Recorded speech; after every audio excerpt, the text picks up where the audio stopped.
It's the first of the month, and that means rent checks are due for millions of Americans. Worries about evictions are real for so many across the country, leading to major eviction protests in several states for the fifth month in a row. Demonstrators rallying outside a housing court in Brooklyn and serving eviction notices to U.S. senators in Arkansas. Protesters also holding teach-ins on tenant protections and eviction defenses in Pennsylvania, where a moratorium on evictions expired yesterday. National eviction protections put in place by Congress ran out over the summer, and more states' orders are expiring every week, leaving millions of families, as you can imagine, in limbo. ABC's Deputy Political Director Mary Alice Parks joins me now for more on this. And Mary Alice, put this into perspective for us. Just how far-reaching is this crisis, and what will it take? What's at stake for Americans? Well, look, experts say that they're worried the country could be on the brink of yet another massive crisis, just potentially a wave of evictions, a surge of homelessness. I read one report out earlier this month that said 30 to 40 million American families could be facing the threat of eviction this fall unless new protections were put in place. That report said that part of the problem was that there was already a shortage in housing across the country, and that even before the pandemic, 40% of families were paying close to 30% of their income in rent. That's just a really high percentage that left a lot of renters really vulnerable for a crisis. And we are in the midst of a crisis still, an economic one as well. Are there any relief measures in the works?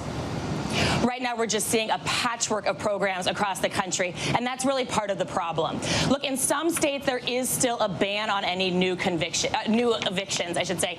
But in a lot of other states, evictions can now go forward again. Like you said, the protections put in place by Congress, those expired in the middle of the summer.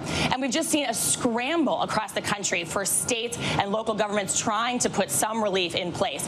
Overnight, we saw the California legislature frantically work to get this bill done in California that would provide relief for renters that missed payments over the summer.